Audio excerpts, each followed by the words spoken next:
All right, so welcome everyone. It's good to have you. Also welcome to everyone listening to this online. And today we have another question from Melanie. So she asks, I have a quick question about meditating. A few months ago I broke my wrist and I was in a lot of physical pain. I tried to meditate, but I found that it actually made the pain harder to bear. When my mind was wandering / distracted from the present moment, it was also distracted from the pain. I remember you saying something about meditation helping to relieve physical pain. Was I doing something wrong? Any insight is appreciated. Okay.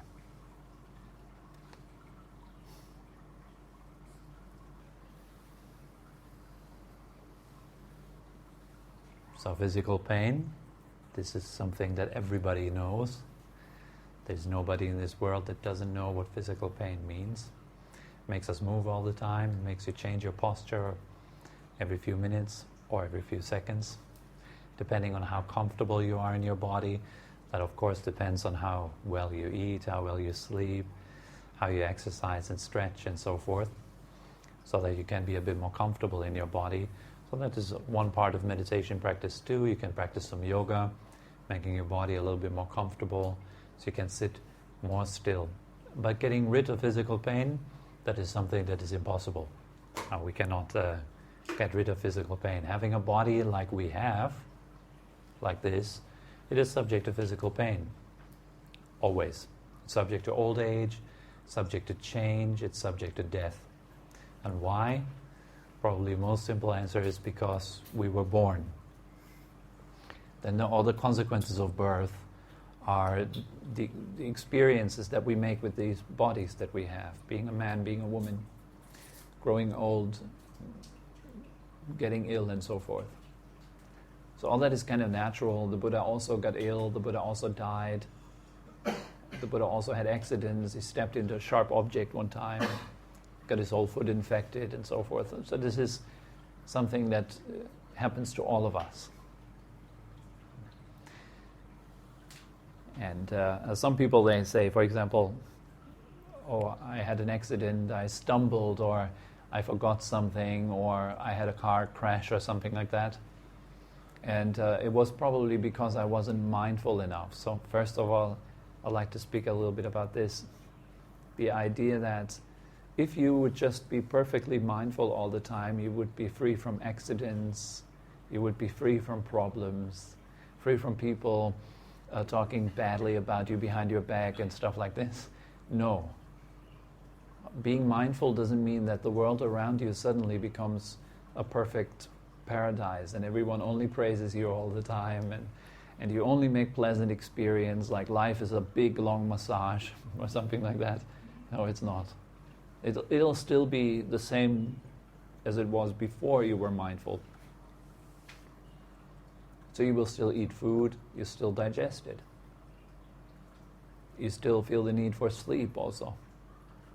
Then you go sleep. You rest the body. And you will still maybe run into a glass door or do what human beings do, right? These kind of things can happen. Forgetting your keys in the car. Okay? So we're not aiming to somehow create some sort of perfect circumstance, or in other words, a perfect self, a perfect ego. But that's what ego wants. It wants to kind of see itself enlightened. And it imagines itself being enlightened must mean that I will be perfect. And if I'm identified with the body, then it means that my body will be totally free from pain. I won't grow older anymore, and I will always look young, and everyone will always like me, and so forth. Depending on what the ego is very much identified with, that will be your topic of enlightenment then. But ego doesn't attain enlightenment. There is no such thing as I am enlightened. That is trouble. I am enlightened. What is it that is enlightened? If there is a sense of me, a self, an ego, attaining anything, it is fake. It is not the real thing.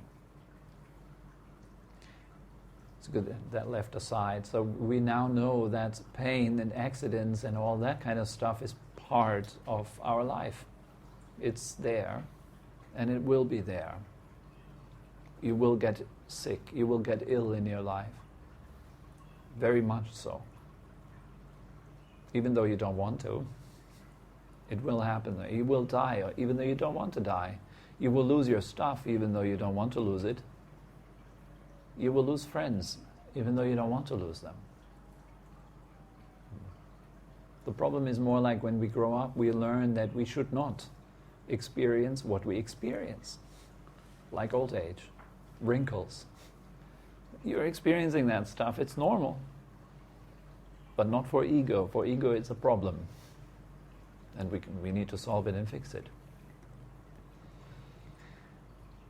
So you might already be guessing what I'm getting at when I'm talking about pain, physical pain in meditation. Pain is a normal part of life. Now, how do we deal with pain in meditation? We're aware of it. As simple as that. Understand it. And so that means look at it. Observe it. But here's the problem. When you hear, look at it, observe it, then next time you have a problem like Melanie, a broken wrist. I think she had a motorbike accident or something. So she has this broken wrist, it's very painful. And she tries to meditate. So she's observing the pain. Seemingly doing everything right. Tobi, I've been observing the pain. Now it's getting worse. Why? Because it's not about just observing the pain, it's about how you observe it. That's important. How you look at it. If you're looking at it with a great deal of resistance, it's getting worse. Like you don't want to experience it. It's like some sort of obstacle that you're looking at. Something that should not really be there. And so some people, they then meditate on their pain in the hope that it will make it better. And this kind of thing, that's already showing the greed aspect. It already shows the wanting for the pain to be different, to be not there, which is only natural, it's only normal. Nobody likes pain. Yeah? It's an unpleasant experience, so we don't want it. So that's the kind of problem that we're dealing with, this kind of very strong craving for this moment to be other than it is. But awareness doesn't look like that. You can look through craving at something. It means you're looking through wanting at something or through not wanting. In other words, liking or not liking. You're looking at something through these conditions. Then the condition will turn into suffering. You will start to suffer the condition because you're looking at it through wanting or not wanting.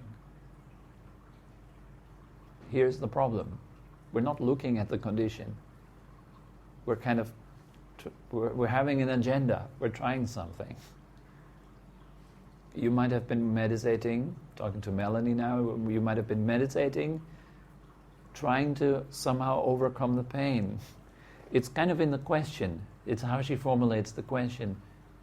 Like, I've been meditating and it got worse. What did I do wrong? Doesn't that kind of imply that the right result should have been the pain going away? That would have been the right thing. And of course she says, because I said that, and yes, but it is true. If you look the right way, then it will go away. But how do you look the right way? It means, how do you look? Now that requires, and particularly with heavy pain, it requires a great deal of mindfulness. Your mind needs to be very sharp and very much be able to be still. Now, this is not the case for most of us.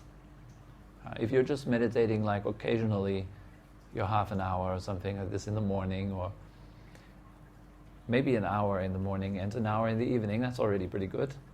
But then you have many, many hours that you're practicing and training distraction in between. And then 1 hour you're training concentration again.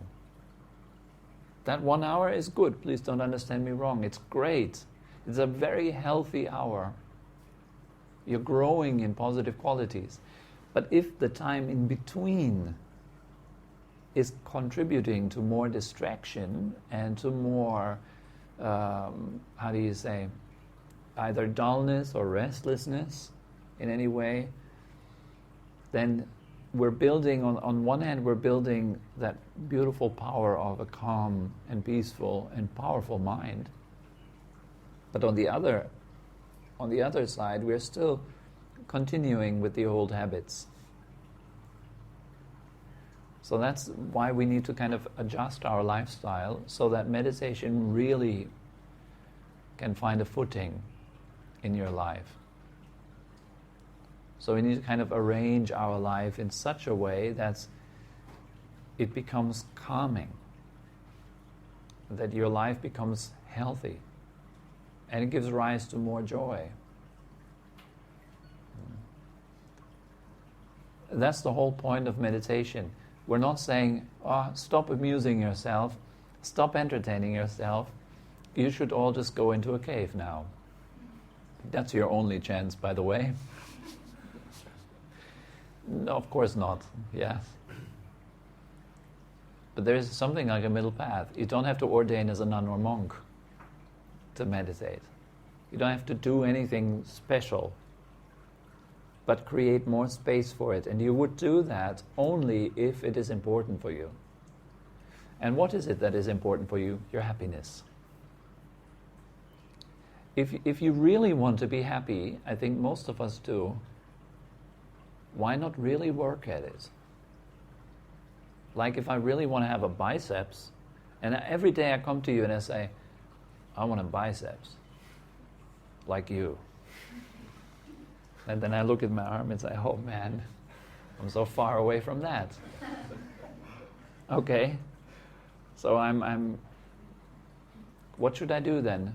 And every day I come to you, but I do nothing. I do 1 push-up every day. And the rest I spend in McDonald's and watching TV on my couch, But I do 1 push-up. No biceps, no chance. You got to change, you got to adapt. You need to eat healthy, you need to do more than 1 push-up. If you can do only 1 push-up, that's a good start, but that's not where it should stay. You need to really go at it. You want some money? You need to go at it. You need to do something to get it. You can't just sit around and wait. Even if you visualize a lot that I'm rich, I'm abundant, forget it. It stays in your head. But it doesn't turn into a reality. It doesn't turn into an actuality if you're not moving. If you're not following your passion and so forth. You're getting nowhere. Same with meditation. If you really aim for deep levels of bliss and happiness and feeling fantastic in your body and in your mind, there are causes for that. One is a calm and relaxing lifestyle. Not too much entertainment, not too much sleep, not too much food. A little bit of it. In good doses, not like the constant entertainment that is kind of nowadays is the thing, constantly hooked onto the internet or something like that. That has to be regulated in some way. And as your happiness becomes a priority, the other things kind of naturally fall away. You lose interest in it. You understand that by using your phone a lot, happiness goes down actually. There are scientific studies about this. Google it. With your phone.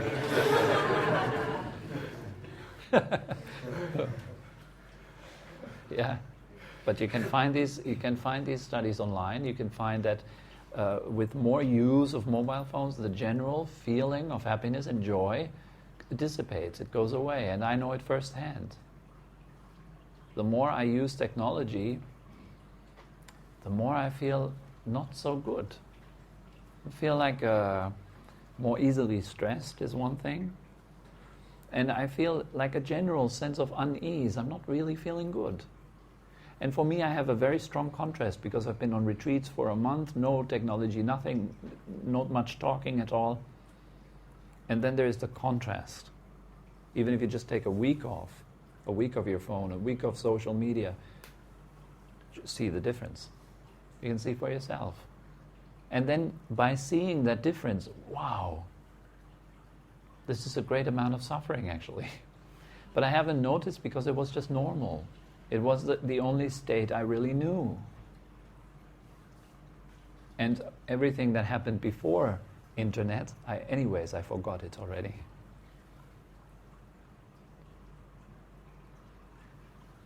So regulating this is one thing. Regulating the way you eat, the way you interact with other people and so forth. It should be in a way that it creates happiness also. That's another very important factor. Cultivate joy and happiness. Wherever you go, make people happy, make yourself happy. Do things that are good for you, good for others. Be loving, be kind, compassionate, all that. Cultivate that. And that gives space for the development of deeper meditation. The more calm your life becomes, the more easy it is going to be to really access profound levels of joy in yourself.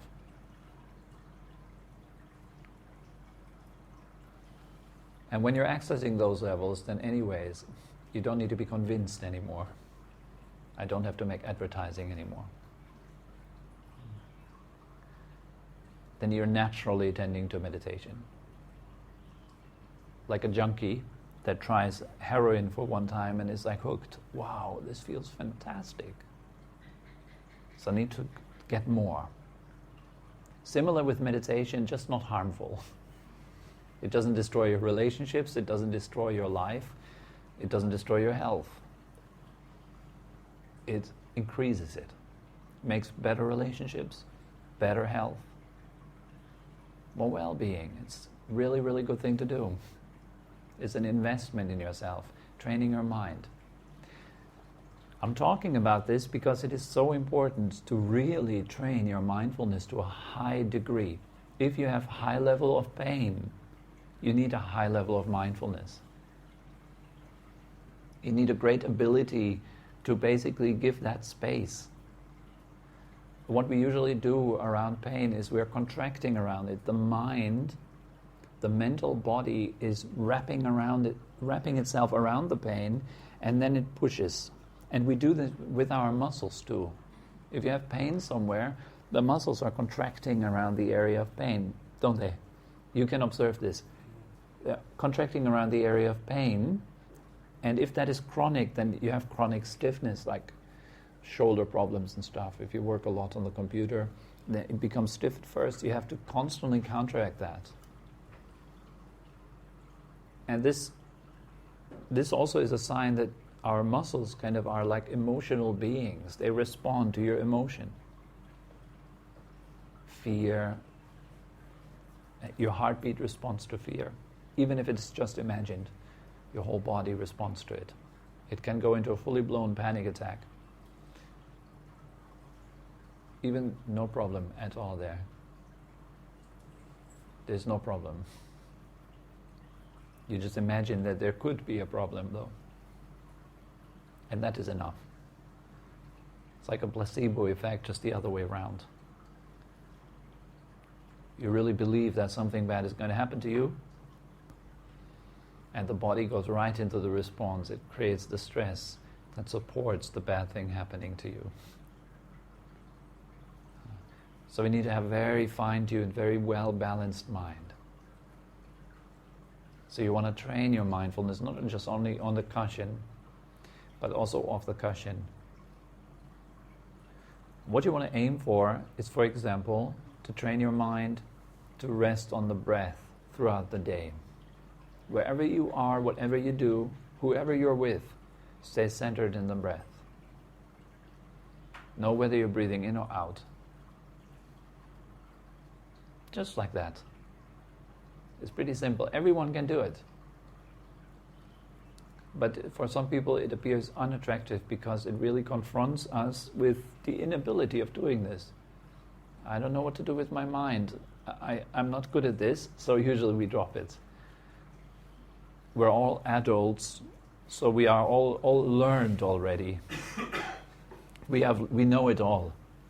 And so being confronted with the fact that there is the most important thing inside of you, that you have no clue how it works, your own mind, that it basically runs the show, that is scary. And then many people stop doing meditation. They're like, oh my God, let's do something else, it's more attractive. I can't meditate. Some people have this very funny excuse. They say, I invite them, hey, come to the meditation class, it's free, it's open, you can join. They say, I would come, but I cannot focus. Well, that's why you come, right? Like, this is the same joke with yoga. I cannot do yoga because I'm not flexible enough. Well, that's why you do it.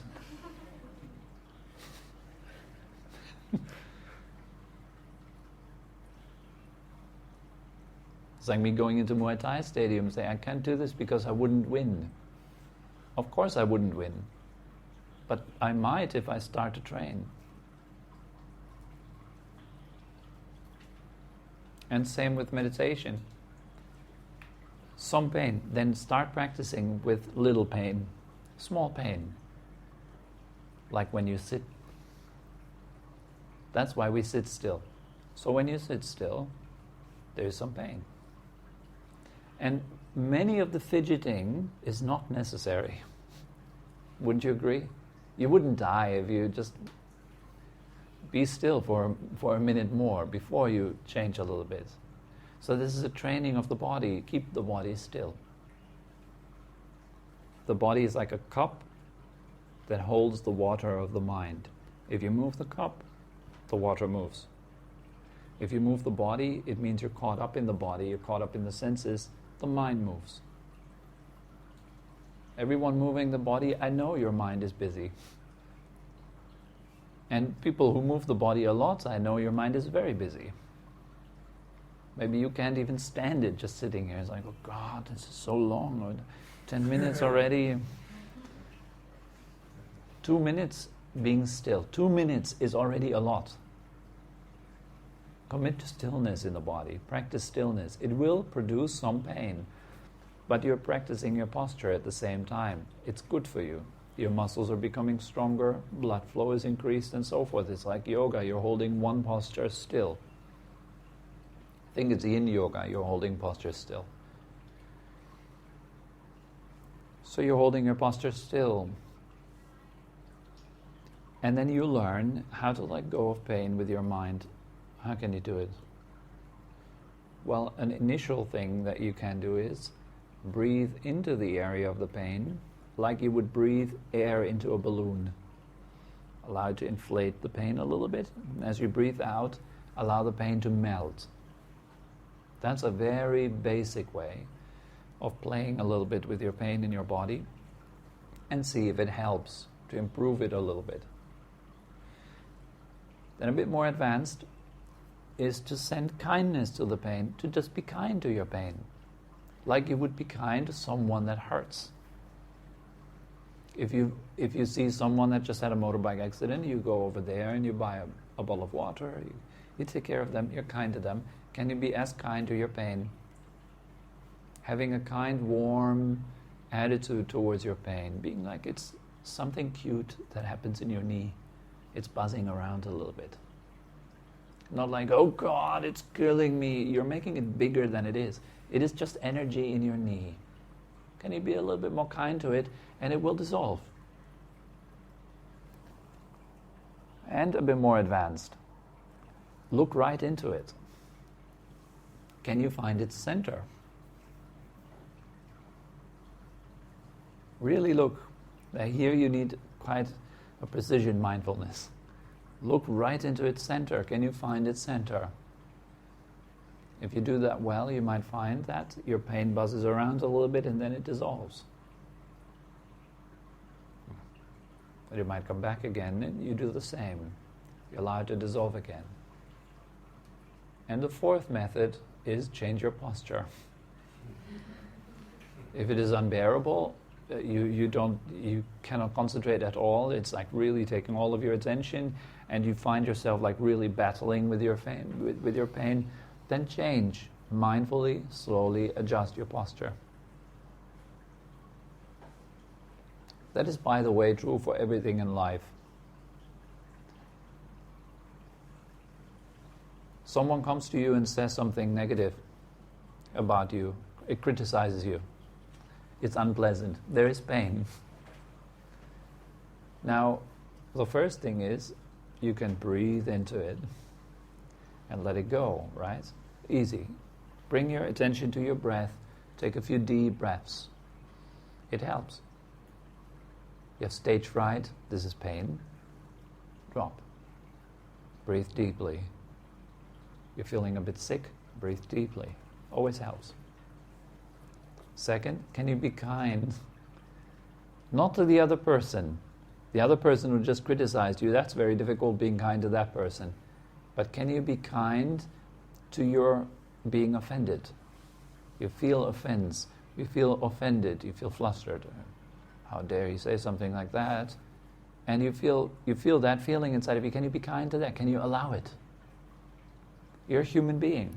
It's a natural response to feel not so good if someone gives you criticism. Can you allow yourself to experience that feeling? So, okay, I'm a human being, I have these feelings. There it is, I feel it in my chest. It is allowed. So this also helps to just dissolve it. It's not that big of a thing anymore.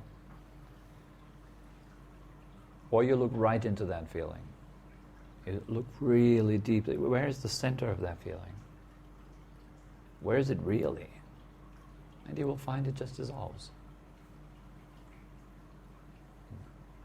Depending on your level of mindfulness, I would recommend always add some kindness. Whatever you're looking at, look at it with kind eyes.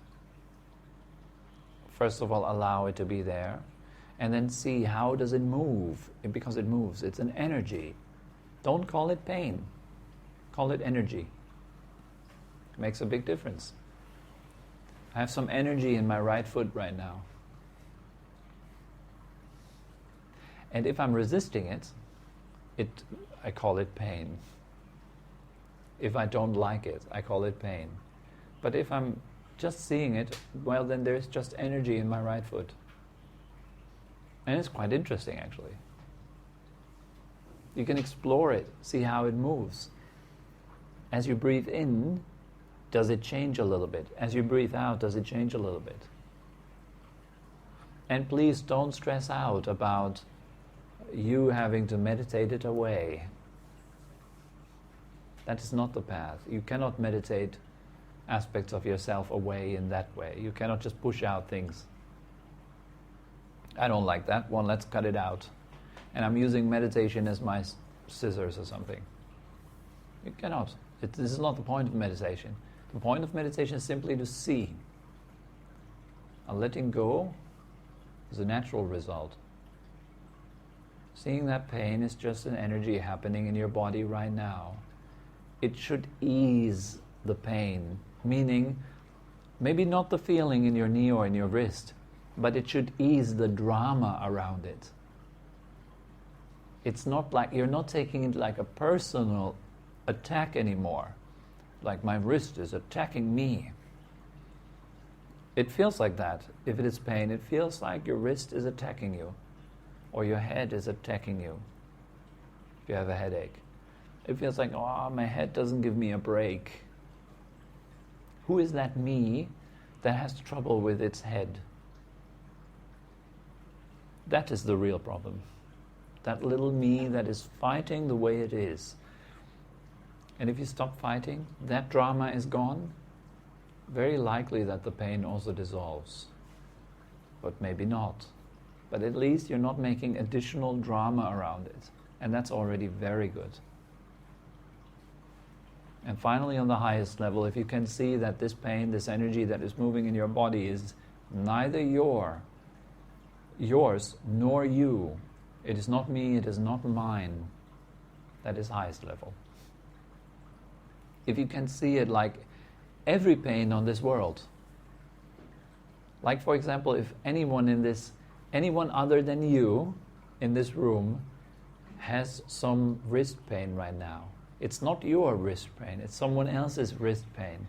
It still means that there is some wrist pain in this room right now, but it's not yours. It's not my wrist. So the personal aspect is out. So you're not suffering another person's wrist pain. So if you can do the same, even though it sounds really out there maybe for some of you, you can do the same with quote-unquote your own wrist. It's just another wrist on this planet. And you can completely detach from it. Just another wrist. And it feels strongly right now. But it doesn't turn into a personal issue. You're not personally attacked by your wrist anymore. We are working up to these stages. You want to work at your level, and there are many, many sorts of pain that arise in your life that you cannot handle right now. It's not your level. So just admit defeat and just move on. But don't worry about it. It'll come eventually. Eventually you'll be able to give space to even that. But right now you might be able to give space to smaller things. Which is great already. You're already able to give space to pain. Small pain. Intermediate pain. Big pain. Depends. How big is your mindfulness? Small mindfulness, intermediate mindfulness, big mindfulness.